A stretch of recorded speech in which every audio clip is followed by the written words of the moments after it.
नमस्कार दोस्तों, कैसे हैं आप सभी। मैं विष्णु कुमार आप सभी का अपने YouTube चैनल के इस वीडियो पर हार्दिक स्वागत करता हूं। दोस्तों, इस वीडियो में मैं आप लोगों को इंटर बिहार बोर्ड 2025 से संबंधित हिंदी वाले सब्जेक्ट से जुड़े 100 VVI ऑब्जेक्टिव प्रश्न बताने वाला हूं। दोस्तों, यदि आप लोग भी इंटर का फाइनल एग्जाम 2025 में बिहार बोर्ड से देने वाले हैं तो आप लोग इस वीडियो को ध्यान से देखिएगा, क्योंकि मैं इस वीडियो में आप सभी के हिंदी सब्जेक्ट से जुड़े 100 VVI ऑब्जेक्टिव प्रश्न बताने वाला हूं, जो आप लोगों के फाइनल एग्जाम के लिए उपयोगी होने वाले हैं। तो चलिए बिना देर किए शुरू करते हैं अपने आज के इस वीडियो क्लासेज को। दोस्तों, यहाँ पर पहला सवाल है, ओ सदा निरा शीर्षक निबंध किस पुस्तक से लिया गया है। आप सभी को उस पुस्तक का नाम बताना है जहाँ से ओ सदा निरा शीर्षक निबंध लिया गया है। दोस्तों, यहाँ पर पहला का करेक्ट आंसर होगा बोलते क्षण। बोलते क्षण पुस्तक से ही ओ सदा निरा शीर्षक निबंध लिया गया है। मेरे द्वारा आंसर बताने से पहले, जी हाँ दोस्तों, आपने बिल्कुल सही सुना, मेरे द्वारा आंसर बताने से पहले आप लोग प्रश्न का आंसर दे दीजिए, तभी पता चलेगा कि आप लोग 100 में से कितने प्रश्नों का सही आप जवाब दे पाए हैं। ठीक है, यहाँ पर 2 नंबर सवाल में चलते हैं। 2 नंबर सवाल में कहा गया है, मोहन राकेश रचित नाटक है। मोहन राकेश रचित नाटक किसका है। यहाँ पर ऑप्शन में शीर्षक का नाम दिया गया है। आप लोग बताइए कि मोहन राकेश रचित नाटक का जो शीर्षक है वो कौन है। ठीक है, तो दोस्तों यहाँ पर 2 का जो सही आंसर होगा वो हो जाएगा आषाढ़ का एक दिन। जितने भी बच्चे आषाढ़ का एक दिन बताए हैं उनका ऑप्शन बिल्कुल सही है। यहाँ पर ऑप्शन नंबर ए को सिलेक्ट कर लेंगे। ठीक है, 3 नंबर सवाल में चलते हैं। यहाँ पर दोस्तों तीसरा सवाल है, परगीत और समाज शीर्षक निबंध के निबंधकार कौन है। आप सभी को निबंधकार का नाम बताना है। प्रश्न है आपका, परगीत और समाज शीर्षक निबंध के निबंधकार कौन है। यहाँ पर ऑप्शन आप सभी के सामने आ चुका है। आप लोग जल्दी से बताइए कि इस प्रश्न का राइट ऑप्शन कौन होगा। दोस्तों, इस प्रश्न का राइट ऑप्शन होगा नामवर सिंह। जितने भी बच्चे ऑप्शन नंबर डी बताए हैं उनका बिल्कुल करेक्ट आंसर है, इसलिए यहाँ पर हम लोग ऑप्शन नंबर डी को सेलेक्ट कर लेते हैं। 4 नंबर सवाल में कहा गया है, ओम प्रकाश वाल्मीकि की रचना है। आप लोग बताइए कि ओम प्रकाश वाल्मीकि की इनमें से कौन सी रचना है। दोस्तों, ओम प्रकाश वाल्मीकि की जो रचना है उसका नाम है जूठन। क्या नाम है? जूठन। अगर आपने जूठन बताया है तो आप सभी का जवाब बिल्कुल सही है। यहाँ पर 4 का correct answer option number B होगा। 5 नंबर सवाल में चलते हैं। यहाँ पर 5 नंबर सवाल में कहा गया है, नाभादास किस काल के कवि हैं। आप लोगों को काल का नाम बताना है। काल आप सभी के सामने आ चुका है, बताइए कि नाभादास किस काल के कवि हैं। तो दोस्तों यहाँ पर 5 का सही आंसर होगा भक्ति काल। जी हाँ दोस्तों, आपने बिल्कुल सही सुना। यहाँ पर ऑप्शन नंबर बी को सेलेक्ट कर लेंगे। 6 नंबर सवाल में कहा गया है, सूरदास के गुरु का नाम क्या है। सूरदास के गुरु का क्या नाम है, आप लोगों को उनका नाम बताना है। तो यहाँ पर 6 का सही आंसर हो जाएगा बल्लभाचार्य। ऑप्शन नंबर सी 6 का करेक्ट आंसर होगा। अगर आप लोगों ने ऑप्शन नंबर सी बताया है तो आप लोगों का जवाब बिल्कुल सही है। यहाँ पर ऑप्शन नंबर सी हमारा करेक्ट आंसर हो जाएगा। 7 नंबर सवाल में कहा गया है, शिवा बावनी में किसकी वीरता का वर्णन है। शिवा बावनी में किसकी वीरता का वर्णन है, आप लोगों को इसका जवाब देना है। जल्दी से बताइए दोस्तों कि इसमें किसका वर्णन है, यानी कि किसकी वीरता का वर्णन है। तो दोस्तों यहाँ पर सही आंसर होगा शिवाजी। शिवा से क्या बनेगा? शिवाजी। शिवाजी के वीरता का वर्णन है किसमें? तो शिवा बावनी में। ऑप्शन नंबर सी आपका करेक्ट आंसर होगा। ठीक है, 8 नंबर सवाल में कहा गया है, बालकृष्ण भट्ट का निधन कब हुआ था। बालकृष्ण भट्ट का निधन कब हुआ था? बालकृष्ण भट्ट का निधन हुआ था 20 तारीख 7वां महीना 1914 ईस्वी को। यहाँ पर सही ऑप्शन ऑप्शन नंबर ए होगा। ठीक है, 9 नंबर सवाल में चलते हैं। 9 नंबर सवाल है, लेखक मलयज का मूल नाम क्या था? आप लोग जल्दी से बताइए कि लेखक मलयज का मूल नाम क्या था। दोस्तों आप लोग फटाफट बताइए, मैं यहाँ पर आंसर बताने वाला हूँ। दोस्तों 9 का सही आंसर होगा भरत जी श्रीवास्तव। भरत जी श्रीवास्तव ही 9 का करेक्ट आंसर होगा, इसलिए हम लोग ऑप्शन नंबर सी सेलेक्ट कर लेंगे। चलते हैं 10 नंबर के क्वेश्चन पर। यहाँ पर 10 नंबर सवाल में कहा गया है तिरिक्ष कहानी है। आप लोग बताइए तिरिक्ष कहानी क्या है? तिरिक्ष कहानी आदर्शवादी है कि समन्वयवादी है कि मनोवैज्ञानिक है कि जादुई यथार्थ है? जल्दी जल्दी बताइए कि तिरिक्ष कहानी क्या है। दोस्तों यहाँ पर 10 का करेक्ट आंसर हो जाएगा ऑप्शन नंबर डी, तिरिक्ष कहानी जादुई यथार्थ है। ऑप्शन नंबर डी 10 का करेक्ट आंसर होगा। 11 नंबर सवाल में यहाँ पर कहा गया है जयप्रकाश नारायण के गांव का क्या नाम था? जयप्रकाश नारायण के गांव का क्या नाम था? जयप्रकाश नारायण के गांव का नाम था दोस्तों सिताब दियारा। क्या नाम था? सिताब दियारा। अगर आप लोगों ने सिताब दियारा सही बताया है तो दोस्तों आपका बिल्कुल सही आंसर है, ठीक है। यहाँ पर ऑप्शन नंबर ए 11 का करेक्ट आंसर होगा। देखते हैं 12 नंबर क्वेश्चन को कितने बच्चे बताते हैं। 12 नंबर सवाल है आपके पास, रघुवीर सहाय का जन्म कब हुआ था? बताइए रघुवीर सहाय का जन्म कब हुआ था? जल्दी जल्दी बताइए कि रघुवीर सहाय का जन्म कब हुआ था। दोस्तों यदि आप लोग 12 का ऑप्शन ए बता रहे हैं तो आपका ऑप्शन बहुत ही दोस्तों सही है, यानी कि आपने बिल्कुल सही बताया है। यहाँ पर 12 का correct answer option number A ही होगा, यानी कि 9 दिसंबर 1929 ईस्वी को रघुवीर सहाय का जन्म हुआ था, इसलिए यहाँ पर हम लोग ऑप्शन नंबर ए को सिलेक्ट कर लेंगे। यहाँ पर 13 नंबर सवाल है दोस्तों, भक्तमाल क्या है? भक्तमाल क्या है? भक्तमाल दोस्तों भक्त चरित्रों की एक माला है, ठीक है। भक्त चरित्रों की एक माला है, इसलिए सही आंसर ऑप्शन नंबर बी होगा। 14 नंबर सवाल में कहा गया है नाभादास का अस्थायी निवास कहाँ था? नाभादास का अस्थायी निवास कहाँ था? आप लोगों को उस स्थान का नाम बताना है। तो दोस्तों 14 का करेक्ट आंसर होगा वृंदावन।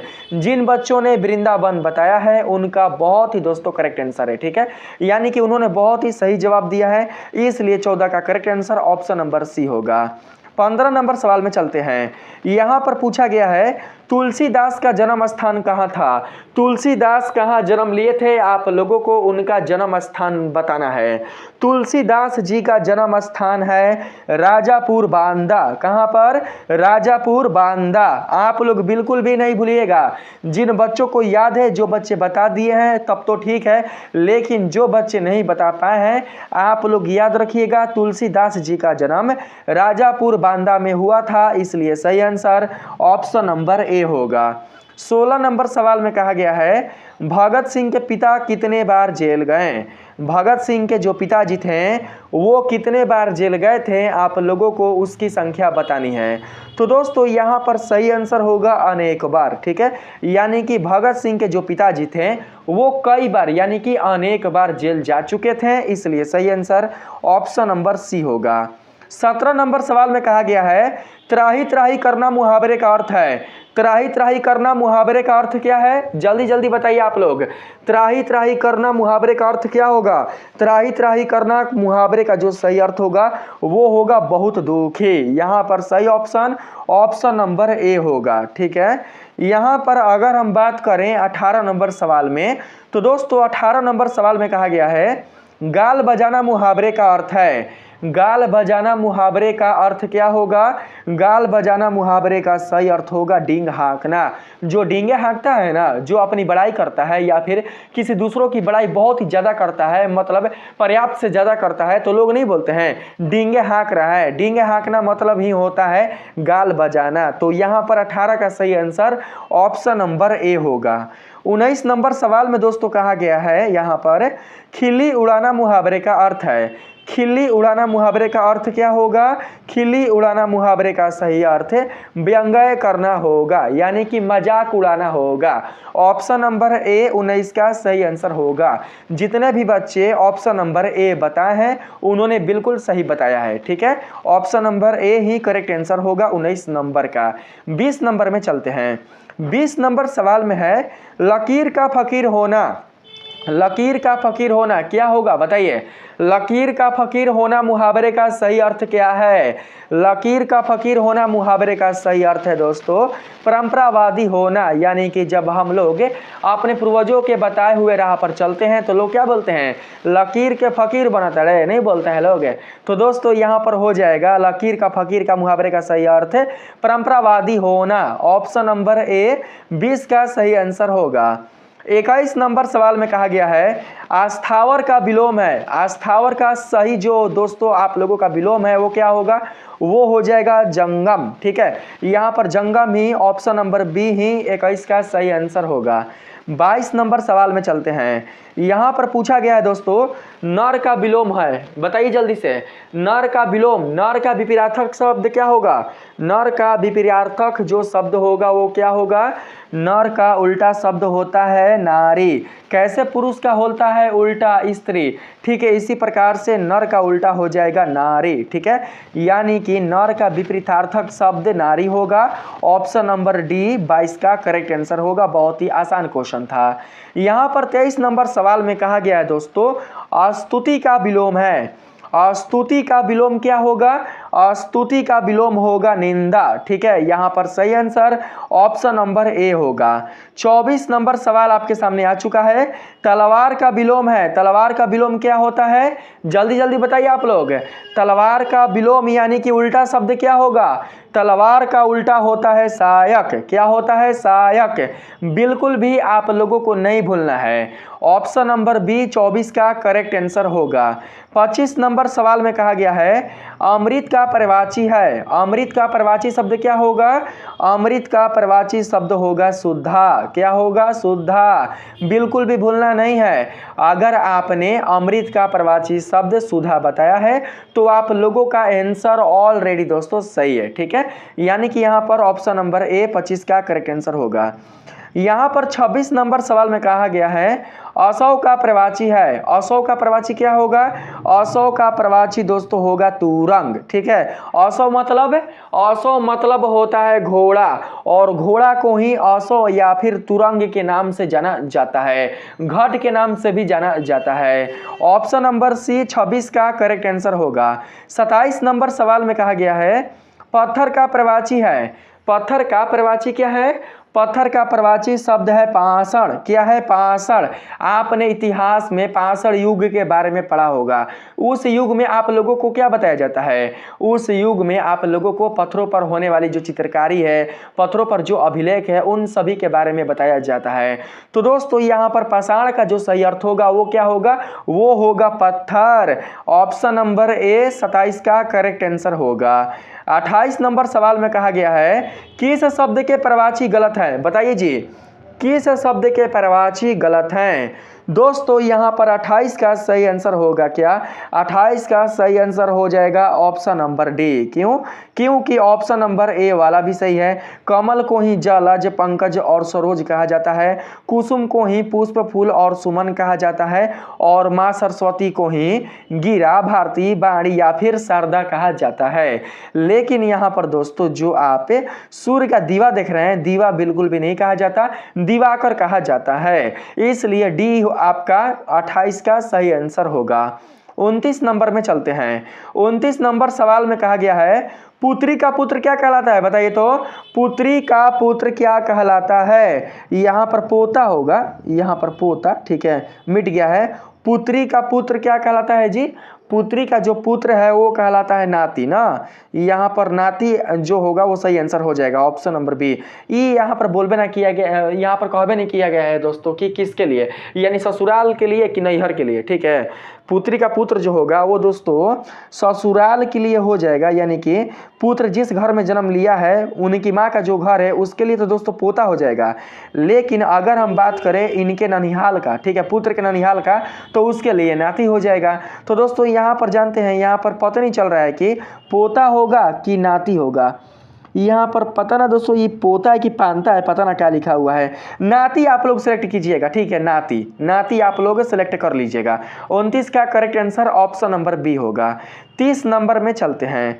30 नंबर सवाल में कहा गया है कलम की कमाई खाने वाला, ठीक है, सॉरी यहाँ पर गलती से दोस्तों हमसे कमल बोला गया था। कलम की कमाई खाने वाला क्या कहलाता है? कलम की कमाई खाने वाला कहलाता है मसीजीबी। क्या कहलाता है? मसीजीबी। ऑप्शन नंबर सी 30 का करेक्ट आंसर होगा। 31 नंबर सवाल में कहा गया है दोस्तों, यहाँ पर देख सकते हैं आप लोग, शिक्षा शीर्षक निबंध किसने लिखा है? बताइए जी, शिक्षा शीर्षक निबंध किसने लिखा है?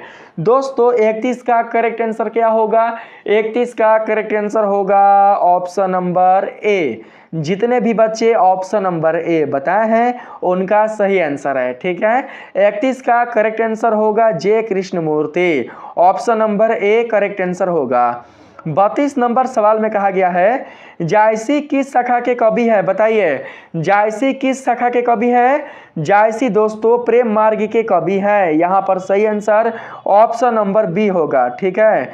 33 नंबर सवाल आपके सामने आ चुका है। बताइए कि सत्संग में किनकी अभिरुचि थी? सत्संग में किनकी अभिरुचि थी? सत्संग में सूरदास की अभिरुचि थी। अगर आप लोगों ने ऑप्शन नंबर बी बताया है तो आप लोगों का जवाब बिल्कुल सही है। ऑप्शन नंबर बी ही 33 का करेक्ट आंसर होगा। ऑप्शन नंबर बी को सिलेक्ट कर लेते हैं। 34 नंबर का दोस्तों आप लोग बताइएगा कि सही आंसर कौन होगा, ठीक है। 34 नंबर सवाल में पूछा गया है किसने सूरदास से कहा सूर है ऐसो गिगियात काहे हो, कछु भगवत लीला वर्णन करो। यहाँ पर दोस्तों बताइए यह पंक्ति कहने वाले कौन थे? ठीक है, किसने सूरदास से कहा? ठीक है, ये जो पंक्ति है, ये जो आप कथन देख रहे हैं, इस कथन को सूरदास से किसने कहा है? आप लोगों को उनका नाम बताना है, ठीक है, उस पात्र का नाम आप लोगों को बताना है। यह दोस्तों जो आप लोगों का चैप्टर है ना, उस चैप्टर से दोस्तों यह प्रश्न पूछा गया है, ठीक है, यानी कि किताब के बीच में से दोस्तों यह आया है। देखिए सूरदास से संबंधित जो चैप्टर है उस चैप्टर के बीच में से ही यह कथन आया है। आप लोगों को बताना है कि इस कथन को कहने वाले सूरदास से कौन थे, ठीक है। तो यहाँ पर 34 का करेक्ट आंसर होगा गुरु बल्लभाचार्य। इसको कहने वाले थे सूरदास से गुरु बल्लभाचार्य। ऑप्शन नंबर ए 34 का करेक्ट आंसर होगा, ठीक है।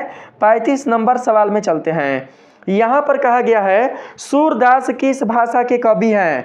सूरदास किस भाषा के कवि हैं? सूरदास ब्रज भाषा के कवि हैं। किस भाषा के? ब्रज भाषा के। ऑप्शन नंबर बी 35 का सही आंसर होगा। 36 नंबर सवाल में चलते हैं। यहाँ पर दोस्तों पूछा गया है नाभादास किस युग के भक्ति कवि थे? ठीक है, बताइए कि नाभादास किस युग के भक्त कवि थे? आप लोगों को उस युग का नाम बताना है जिस युग के नाभादास कवि थे, ठीक है। तो दोस्तों यहाँ पर 36 का करेक्ट आंसर होगा, वो हो जाएगा भक्ति काल। नाभादास भक्ति काल के कवि थे, इसलिए सही आंसर ऑप्शन नंबर डी होगा। 37 नंबर सवाल में आते हैं।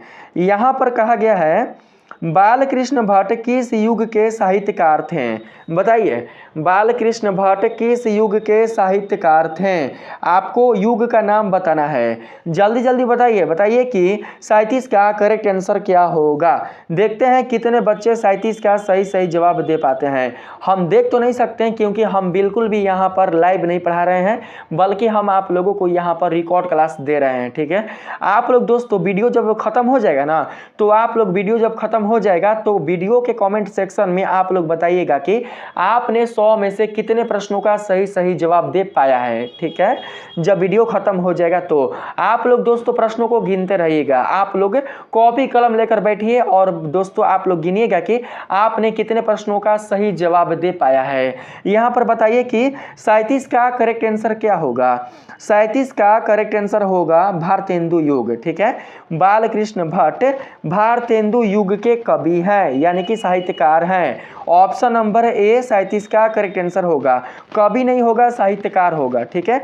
38 नंबर सवाल में कहा गया है बातचीत शीर्षक निबंध के निबंधकार का नाम बताइए। बातचीत शीर्षक निबंध के निबंधकार का नाम क्या है, आपको उनका नाम बताना है। तो दोस्तों यहाँ पर जो बातचीत शीर्षक निबंध के निबंधकार का जो नाम है वो है बालकृष्ण भट्ट। आप सभी को पता होगा, आपने 38 का सही जवाब दे भी दिया होगा। ठीक है, ये बिल्कुल भी उतना भी दोस्तों फास्ट नहीं है, उतना भी टफ नहीं है जिसे आप बता ना सके। 38 का करेक्ट आंसर होगा बालकृष्ण भट्ट, ऑप्शन नंबर ए। 39 नंबर सवाल में कहा गया है, उसने कहा था शीर्षक कहानी के रचयिता का नाम क्या है, बताइए। उसने कहा था शीर्षक कहानी को लिखने वाले कौन है जी? उसने कहा था शीर्षक कहानी को लिखने वाले हैं चंद्रधर शर्मा गुलेरी। कौन? चंद्रधर शर्मा गुलेरी। अगर आपका जवाब ऑप्शन नंबर ए है तो आपका जवाब बिल्कुल सही है। ऑप्शन नंबर ए ही 39 का करेक्ट आंसर होगा, इसलिए ऑप्शन नंबर ए को सेलेक्ट कर लेते हैं। यहाँ पर 40 नंबर सवाल में कहा गया है, चंद्रधर शर्मा गुलेरी का मूल निवास स्थल कहाँ था? चंद्रधर शर्मा गुलेरी का मूल निवास स्थल कहाँ था, यानी कि उनका जन्म स्थान कहाँ है, आप लोगों को उस स्थान का नाम बताना है। ठीक है, कहाँ के रहने वाले थे चंद्रधर शर्मा गुलेरी जी? दोस्तों यहाँ पर 40 का करेक्ट आंसर हो जाएगा गुलेर कांगड़ा हिमाचल प्रदेश, यानी कि जो गुलेर है वो कांगड़ा में पड़ता है और कांगड़ा हिमाचल प्रदेश राज्य में पड़ता है। ऑप्शन नंबर डी 40 का करेक्ट आंसर होगा जी। 41 नंबर सवाल में यहाँ पर कहा गया है दोस्तों, आप लोग देखिए, यहाँ पर बोला गया है अर्धनारीश्वर शीर्षक निबंध के निबंधकार का नाम बताइए। बताइए, अर्धनारीश्वर शीर्षक निबंध के निबंधकार का नाम क्या है? अर्धनारीश्वर शीर्षक निबंध के निबंधकार का नाम है क्या? तो दोस्तों रामधारी सिंह दिनकर। रामधारी सिंह दिनकर यदि आपने बताया है तो आपका जवाब बिल्कुल सही है। यहाँ पर 41 का करेक्ट आंसर ऑप्शन नंबर ए होगा। चलिए 42 में चलते हैं। यहाँ पर पूछा गया है आज्ञा का पूरा नाम क्या है, बताइए जी। बहुत ही आसान क्वेश्चन है, आज्ञा का पूरा नाम क्या है? सारे के सारे क्वेश्चन आप सभी के लिए बहुत ही इंपॉर्टेंट है, क्योंकि ये सभी जो क्वेश्चन है वो दोस्तों बिहार बोर्ड के द्वारा आप लोगों के जो पिछला एग्जाम है उसमें पूछा जा चुका है, इसलिए आप लोग किसी भी प्रश्न को बिल्कुल भी मिस नहीं कीजिएगा। बताइए कि आज्ञा का पूरा नाम क्या है? दोस्तों यहाँ पर 42 का करेक्ट आंसर हो जाएगा सचिदानंद हीरानंद बादशाह आज्ञाएं। ऑप्शन नंबर बी 42 का करेक्ट आंसर होगा। 43 नंबर सवाल में चलते हैं। यहाँ पर कहा गया है किस पाठ में आया है 3 बज गए 4 बज गए 11 बज गए?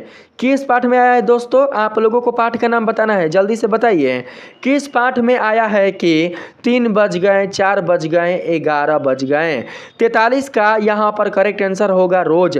रोज पाठ में ही 3 बज गए 4 बज गए 11 बज गए आया हुआ है, इसलिए इसका सही आंसर ऑप्शन नंबर बी होगा। 44 नंबर सवाल में यहाँ पर पूछा गया है दोस्तों, किस पाठ की युक्ति है, किस पाठ की पंक्ति है विपत्तियां व्यक्ति को पूर्ण बनाने वाली होती है? विपत्तियां व्यक्ति को क्या करने वाली होती है? विपत्तियां व्यक्ति को पूर्ण बनाने वाली होती है। दोस्तों यह किस पाठ से लिया गया है? तो दोस्तों मैं आप सभी को बता दूं कि यह लिया गया है परगीत और समाज से। यहां पर 44 का करेक्ट आंसर होगा ऑप्शन नंबर सी। ठीक है, अगर आपने 44 का अगर आपने ऑप्शन सी बताया है तो दोस्तों आपका बिल्कुल सही आंसर है। ठीक है, 45 नंबर यहाँ पर क्वेश्चन में कहा गया है एक लेख और एक पत्र शीर्षक पाठ के लेखक कौन है? एक लेख और एक पत्र शीर्षक पाठ के लेखक कौन है? तो दोस्तों इसका जो लेखक है वो हो जाएंगे भगत सिंह। एक लेख और एक पत्र शीर्षक पाठ के लेखक भगत सिंह जी है, इसलिए सही आंसर ऑप्शन नंबर ए होगा। 46 नंबर सवाल में यहाँ पर पूछा गया दोस्तों, प्यारे नन्हे बेटे को कविता में लोहा किसका प्रतीक है? प्यारे नन्हे बेटे को, देखिए कविता का नाम है क्या? प्यारे नन्हे बेटे को। इस कविता में लोहा किसका प्रतीक है? आप लोगों को बताना है कि लोहा किसका प्रतीक है, लोहा किसको दर्शा रहा है? तो दोस्तों लोहा जो है वो दर्शा रहा है कर्म का। किसको? तो कर्म को। यहाँ पर सही आंसर ऑप्शन नंबर बी होगा, यानी कि लोहा कर्म का प्रतीक है, इसे बिल्कुल भी आप लोग नहीं भूलिएगा। 47 नंबर सवाल में कहा गया है प्यारे नन्हे बेटे को कविता किस संग्रह से ली गई है? कविता कविता का नाम है प्यारे नन्हे बेटे को, ठीक है। प्यारे नन्हे बेटे को जो आपका कविता है उसका नाम है। और आपको बताना है दोस्तों कि इस कविता से लिया गया जो संग्रह है, नहीं क्वेश्चन में कहा गया है, सुन लीजिए, प्यारे नन्हे बेटे को कविता की संग्रह से ली गई है। दोस्तों यहाँ पर आप लोगों को संग्रह का नाम बताना है, ठीक है। तो यहाँ पर 47 का दोस्तों सही आंसर हो जाएगा, यही वाला जो लॉन्ग आपको दिखाई दे रहा है ना बड़ा सा, यही दोस्तों 47 का करेक्ट आंसर होगा। वह आदमी नया गर्म कोट पहनकर चला गया विचार की तरह। ऑप्शन नंबर ए 47 का सही आंसर होगा। यहाँ पर 48 नंबर सवाल में कहा गया है खेत रहना शब्द का अर्थ है, बताइए जी, खेत रहना शब्द का सही अर्थ क्या होगा। खेत रहना शब्द का सही अर्थ होगा दोस्तों मारा जाना। खेत में रह जाना मतलब खेत कहने का मतलब फील्ड, यानी कि हो जाएगा दोस्तों एक तरीके से वहाँ पर युद्ध क्षेत्र में ही रहना का मतलब यह हुआ कि वो उसी में शहीद हो चुका है, इसलिए 48 का सही आंसर होगा मारा जाना, ठीक है। Option number B correct answer होगा 48 नंबर का। 49 नंबर सवाल में कहा गया है हार जीत कविता के कवि का नाम बताइए। हार जीत कविता के कवि का नाम क्या है। हार जीत कविता के कवि का नाम है दोस्तों अशोक वाजपेयी। हार जीत कविता के कवि का नाम क्या है, अशोक वाजपेयी, बिल्कुल भी भूलना नहीं है, ठीक है। 50 नंबर सवाल में कहा गया है गांव का घर शीर्षक कविता के कवि का नाम बताइए। गांव का घर शीर्षक कविता, देखिए कविता का जो नाम है वो है गांव का घर। आपको बताना है दोस्तों कि इस कविता को लिखने वाले कवि का नाम क्या है। कवि आपके सामने आ चुके हैं, बताइए कि 50 का करेक्ट आंसर क्या होगा। तो दोस्तों 50 का जो करेक्ट आंसर होगा वो होगा ऑप्शन नंबर ए। अगर आपने ऑप्शन नंबर ए बताया है यानी कि ज्ञानेंद्र पति बताया है तो आप लोगों का जवाब बिल्कुल सही है, ऑप्शन नंबर ए ही 50 का करेक्ट आंसर होगा।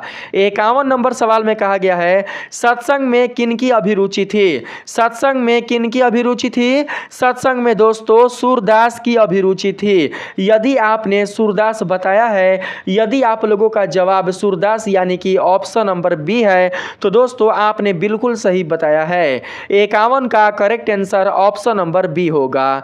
52 नंबर सवाल में चलते हैं। यहाँ पर पूछा गया है दोस्तों मलिक मोहम्मद जायसी की मृत्यु कब हुई। मलिक मोहम्मद जायसी की मृत्यु कब हुई। मलिक मोहम्मद जायसी की मृत्यु हुई थी दोस्तों लगभग 1548 ईस्वी में। इसका सही आंसर ऑप्शन नंबर ए होगा, ठीक है। 53 नंबर सवाल में कहा गया है जायसी का जन्म स्थान है, बताइए जायसी कहाँ जन्म लिए थे। जायसी का जन्म स्थान आप लोगों को बताना है, जल्दी जल्दी बताइए जी। 53 का करेक्ट आंसर क्या होगा, ठीक है। तो दोस्तों यहाँ पर 53 का करेक्ट आंसर हो जाएगा जायस कब्र अमेठी। यहीं पर दोस्तों उन्होंने जन्म लिया था, इसलिए हम लोग ऑप्शन नंबर सी को यहाँ पर लॉक कर लेंगे, ठीक है। 54 नंबर सवाल में यहाँ पर कहा गया है साहित्य लहरी के रचनाकार कौन है। बताइए कि साहित्य लहरी के रचनाकार कौन है। साहित्य लहरी के रचना करने वाले कौन है, आपको उनका नाम बताना है। 54 का करेक्ट आंसर यहाँ पर हो जाएगा ऑप्शन नंबर ए यानी कि सूरदास। अगर आपने सूरदास बताया है तो आपका जवाब बिल्कुल सही है, ऑप्शन नंबर ए 54 का करेक्ट आंसर होगा। 55 नंबर सवाल में कहा गया है दोस्तों काशी में कितने वर्ष रहकर तुलसीदास विद्या अध्ययन किए, ठीक है। यहाँ पर विद्या अध्ययन किए यानी कि विद्या अध्ययन किए। काशी में कितने वर्ष रहकर तुलसीदास विद्या अध्ययन किए। तो दोस्तों यहाँ पर सही आंसर होगा 15 वर्षों तक।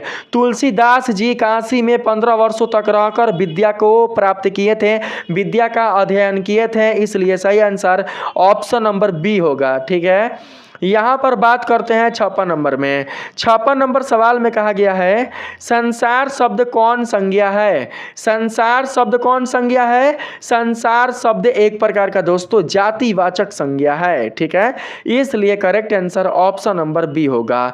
57 नंबर सवाल में कहा गया है दोस्तों यहाँ पर विवाह शब्द है, बताइए जी विवाह कौन सा शब्द है, बोलिए तो विवाह कौन सा शब्द है। विवाह एक पवित्र रिश्ता होता है। यहाँ पर हम लोग विवाह को दोस्तों एक वाक्य की तरह ले सकते हैं, ठीक है। विवाह स्त्री और पुरुष में होती है। तो यहाँ पर दोस्तों विवाह जानते हैं, यहाँ पर विवाह हमें लग रहा है कि पुल्लिंग हो जाएगा, विवाह पुल्लिंग होगा, ठीक है। उनका विवाह काफ़ी सफल रहा। आज शिव और पार्वती जी का विवाह है। आज शिव और पार्वती जी का विवाह है। तो दोस्तों यहाँ पर विवाह हो जाएगा पुल्लिंग। ऑप्शन नंबर बी आपका करेक्ट आंसर होगा। यहाँ पर हम लोग ऑप्शन नंबर बी ही ले लेंगे, ठीक है। विवाह आपका पुल्लिंग शब्द हो जाएगा। बात करते हैं यहाँ पर 58 नंबर सवाल में। 58 नंबर सवाल में कहा गया है वह कुल्हाड़ी से वृक्ष काटता कारक है, ठीक है।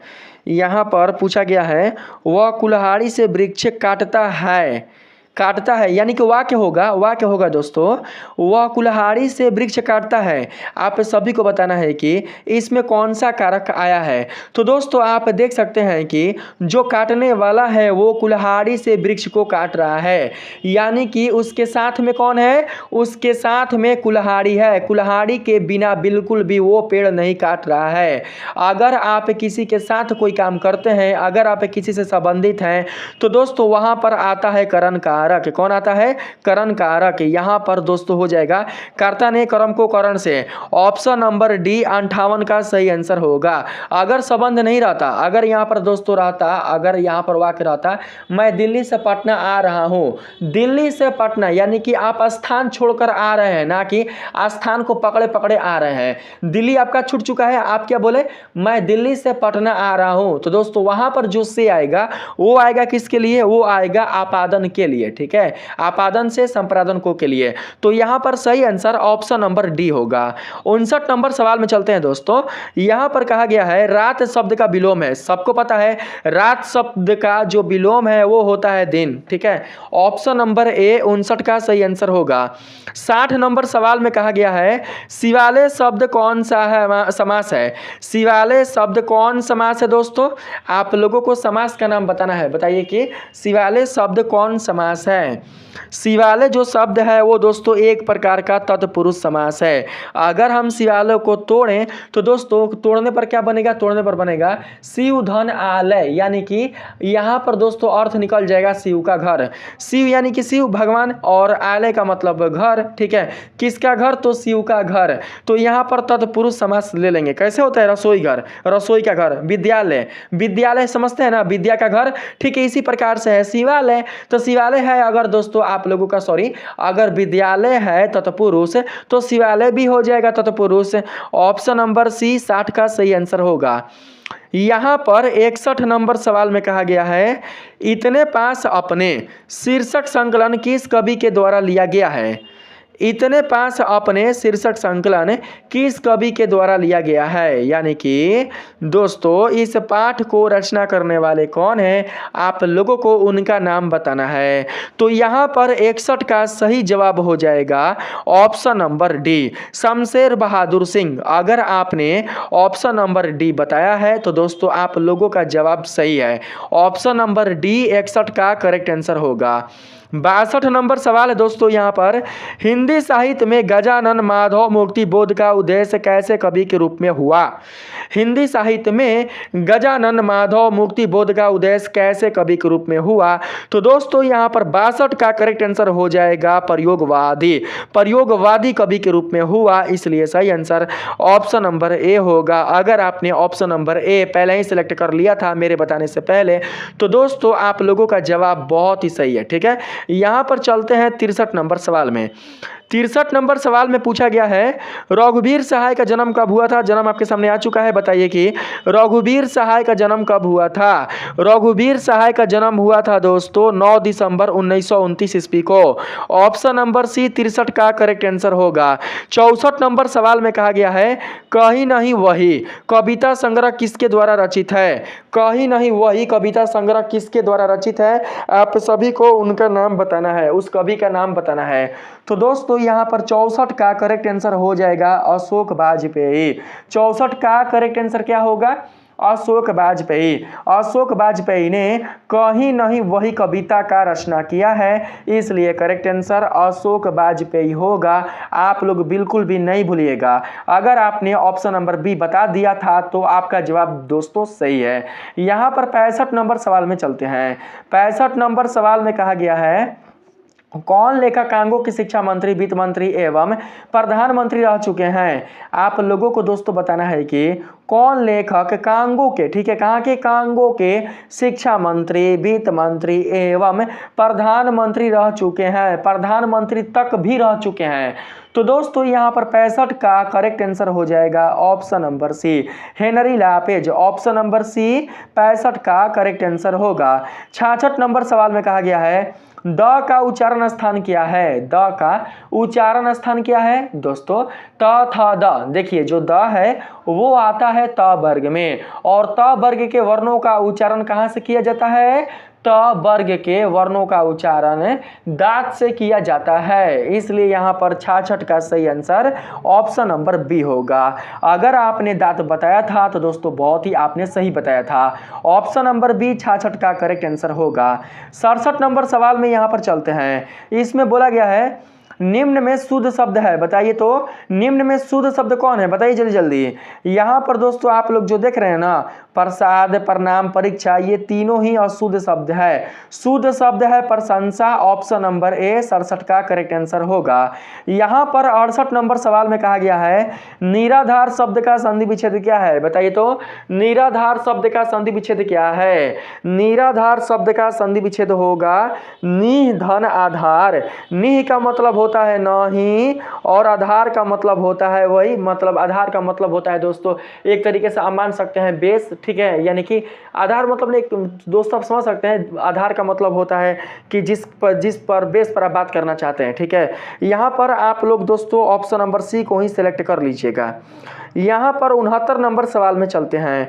69 नंबर सवाल है रक्षाबंधन कौन संज्ञा है? रक्षाबंधन एक त्योहार है, और यहाँ पर दोस्तों आप जानते हैं कि त्योहार एक प्रकार का जातिवाचक संज्ञा होता है।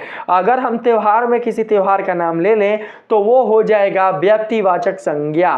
तो दोस्तों यहाँ पर त्योहार में इसका नाम है, यानी कि त्योहार में ही आने वाला एक त्योहार है रक्षाबंधन, इसलिए रक्षाबंधन हमारा क्या हो जाएगा?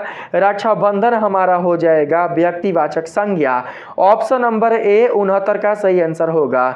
70 नंबर सवाल में कहा गया है गुस्सा शब्द है, बताइए तो गुस्सा शब्द क्या है? गुस्सा शब्द एक प्रकार का पुल्लिंग शब्द है। ऑप्शन नंबर बी 70 का करेक्ट आंसर होगा, ठीक है। नहीं आप लोग सुने होंगे दोस्तों वाक्य के माध्यम से गुस्सा सब कुछ बर्बाद कर देता है, ठीक है, गुस्सा इंसान को बर्बाद कर देता है। तो यहाँ पर दोस्तों गुस्सा हो जाएगा पुल्लिंग, ठीक है। 71 नंबर में कहा गया है बातचीत शीर्षक निबंध के अनुसार जो कुछ मवाद या धुआं जमा रहता है वह भाप बनकर निकल पड़ता है, कैसे? बातचीत शीर्षक निबंध के अनुसार जो कुछ मवाद या धुआं जमा रहता है वह भाप बनकर निकल पड़ता है, कैसे? कैसे जी बताइए तो कैसे? तो दोस्तों यहाँ पर सही आंसर होगा बातचीत के जरिए। बातचीत के जरिए दोस्तों निकल जाता है, इसलिए सही आंसर ऑप्शन नंबर सी होगा। 72 नंबर सवाल में पूछा गया है बिना फेरे घोड़ा बिगड़ता है और बिना लड़े सिपाही, किस कहानी में है? यह पंक्ति किस कहानी में है? आपको उस कहानी का नाम बताना है। जल्दी से बताइए कि 72 का करेक्ट आंसर कौन होगा। तो दोस्तों मैं आप सभी को बता दूं कि 72 का करेक्ट आंसर उसने कहा था होगा, यानी कि ऑप्शन नंबर डी 72 का करेक्ट आंसर होगा। 73 नंबर सवाल में कहा गया है दल विहीन लोकतंत्र किसके मूल उद्देश्यों में है? दल विहीन लोकतंत्र किसके मूल उद्देश्यों में है? तो दोस्तों यहाँ पर आ जाएगा सही आंसर मार्क्सवाद तथा लेनिनवाद। मार्क्सवाद तथा लेनिनवाद मूल उद्देश्यों में है, इसलिए सही आंसर ऑप्शन नंबर बी होगा। 74 नंबर सवाल है दोस्तों, यहाँ पर आप लोग देख सकते हैं नारी और नर एक ही द्रव्य की ढली दो प्रतिमाएं हैं।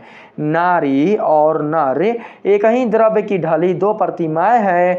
यह पंक्ति किस शीर्षक पाठ की है? आप सभी को उस शीर्षक पाठ का नाम बताना है। तो दोस्तों यहाँ पर 74 का करेक्ट आंसर हो जाएगा अर्धनारीश्वर।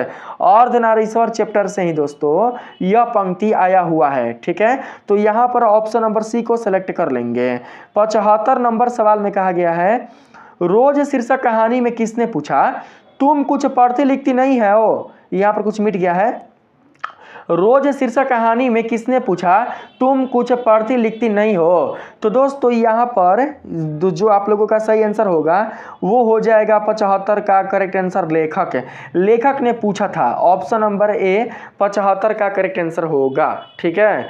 76 नंबर सवाल में कहा गया है, आप लोग यहाँ पर देख सकते हैं, एक लेख और एक पत्र के लेखक कौन है? एक लेख और एक पत्र के लेखक कौन है? आपको लेखक का नाम बताना है। तो दोस्तों यहाँ पर सही आंसर होगा भगत सिंह।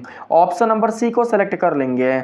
77 नंबर सवाल में यहाँ पर कहा गया है, वसुंधरा भोगी मानव और धर्मांध मानव एक ही सिक्के के दो पहलू हैं। यह पंक्ति किसके द्वारा लिखी गई है? यह पंक्ति किसके द्वारा लिखी गई है? आप सभी को दोस्तों उनका नाम बताना है। तो यहाँ पर 77 का करेक्ट आंसर हो जाएगा हमारे पास जगदीश चंद्र माथुर द्वारा ही यह पंक्ति लिखी गई है, इसलिए सही आंसर ऑप्शन नंबर डी होगा। 78 नंबर सवाल में कहा गया है दोस्तों, यहाँ पर गांधी जी की झोपड़ी को किसने जला दिया था? बताइए जी, गांधी जी की झोपड़ी को जलाने वाले कौन थे? गांधी जी की झोपड़ी को जलाने वाले थे एमन साहब के कर्मचारी। ऑप्शन नंबर सी 78 का करेक्ट आंसर होगा। ठीक है। यहाँ पर 79 नंबर सवाल में कहा गया है, यहाँ पर दोस्तों 79 नंबर सवाल में है, सरयामन ताल का जाल कैसा है? ठीक है। सरयामन ताल का जाल कैसा है? तो दोस्तों स्थिर। सरयामन ताल का जो जाल है वो स्थिर है, इसलिए आप लोग ऑप्शन नंबर बी याद रखिएगा। ठीक है। यहाँ पर दोस्तों कहा गया है 80 नंबर सवाल में, यहाँ पर दोस्तों यहाँ पर जानते हैं, यहाँ पर सरयामन मत पढ़िएगा, सरैयामन आप लोग पढ़िएगा। ठीक है। हम यहाँ पर थोड़ा सा गलती पढ़ लिए थे, आप लोग इसको ऐसे पढ़िएगा, सरैयामन ताल। ठीक है। सरैयामन ताल का जाल कैसा है? सरैयामन ताल का जो जल है वो है स्थिर। ठीक है। 80 नंबर सवाल में कहा गया है, सिपाही की माँ एकांकी में बिस्नी चरपाई के पास मोड़े पर बैठी क्या करती दिखाई देती है?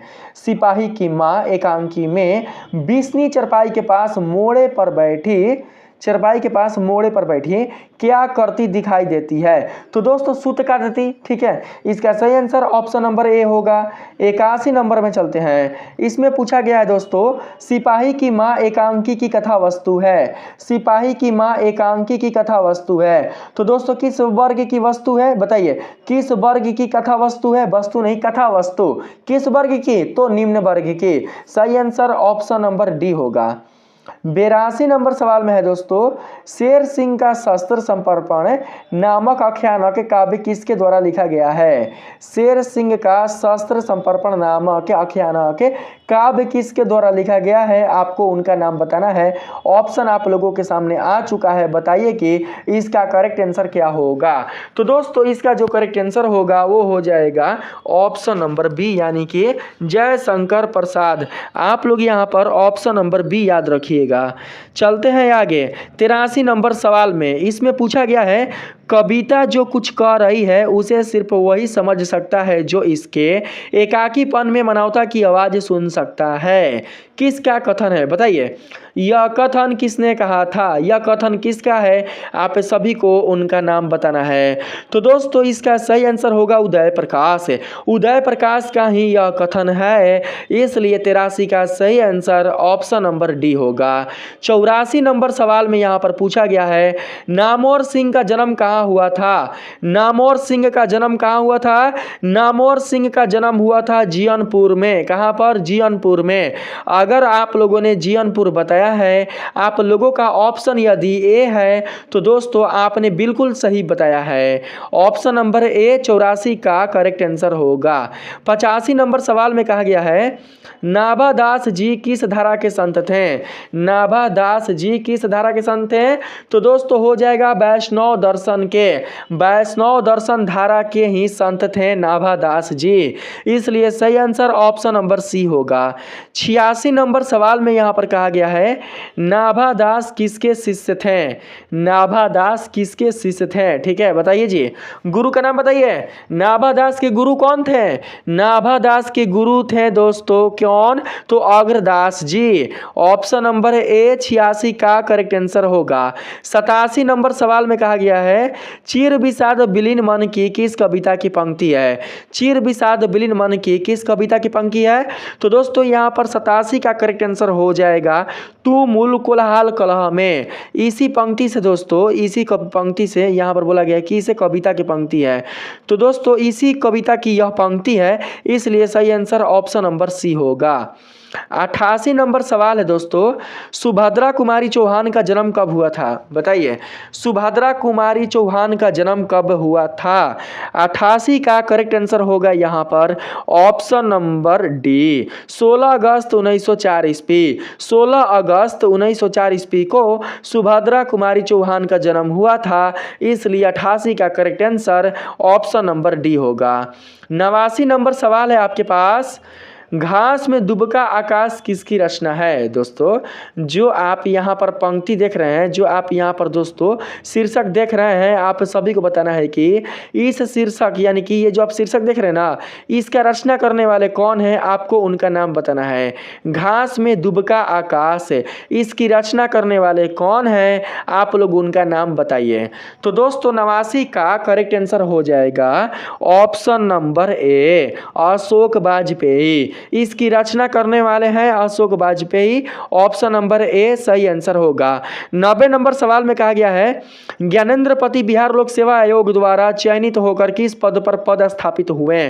तो दोस्तों यहाँ पर 90 का सही आंसर होगा कारा अध्यक्ष। ठीक है, यहाँ पर सही आंसर हम लोग ले लेंगे कारा अध्यक्ष। Option number B correct answer होगा। 91 नंबर सवाल में कहा गया है अनुभव शब्द है, बताइए अनुभव कौन सा शब्द है? पुल्लिंग है कि स्त्रीलिंग है कि उभयलिंग है? अनुभव एक प्रकार का स्त्रीलिंग शब्द है, इसलिए सही आंसर ऑप्शन नंबर ए होगा। ठीक है, आप लोग नहीं बोलते हैं आपका अनुभव काफ़ी अच्छा है, ठीक है, ऐसे बोलते हैं ना, नहीं आपकी अनुभव काफ़ी अच्छी है, यहाँ पर ऑप्शन नंबर ए ही सही आंसर होगा। अनुभव आप लोगों का स्त्रीलिंग होगा, पुल्लिंग नहीं होगा, याद रखिएगा। 92 नंबर सवाल में कहा गया है तीर्थ यात्रा शब्द कौन समास है? तीर्थ यात्रा शब्द कौन समास है? तीर्थ यात्रा शब्द एक प्रकार का दोस्तों तत्पुरुष समास है, इसलिए सही आंसर हो जाएगा ऑप्शन नंबर सी। तीर्थ के लिए यात्रा दोस्तों काके की, देखिए जो आपके कारक चिन्ह होते हैं ना, वो दोस्तों आते हैं तत्पुरुष समास में ही। कर्ता ने, कर्म को, करण से, संप्रादन को के लिए, आपादन से, जो आप चिन्ह देख रहे हैं ये सभी चिन्ह आते हैं तत्पुरुष समास में। तो यहाँ पर दोस्तों आप तीर्थ यात्रा से समझ पा रहे हैं कि तीर्थ के लिए यात्रा, तो यहाँ पर के लिए आया है, तो इसका मतलब यह है कि यह जो समास होगा वो संबंधित होगा तत्पुरुष समास से।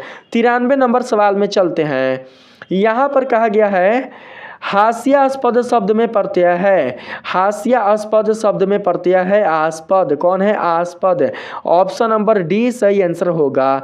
94 नंबर सवाल में कहा गया है हमारे विद्यालय के प्राचार्य आ रहे हैं, पदबंध है, बताइए हमारे विद्यालय के प्राचार्य आ रहे हैं, यह कौन सा पदबंध है? तो दोस्तों यहाँ पर आप लोगों का सही जवाब होगा संज्ञा पदबंध। ठीक है, इसमें जो पदबंध आया हुआ है वो आया हुआ है संज्ञा पदबंध। ऑप्शन नंबर सी 94 का करेक्ट आंसर होगा।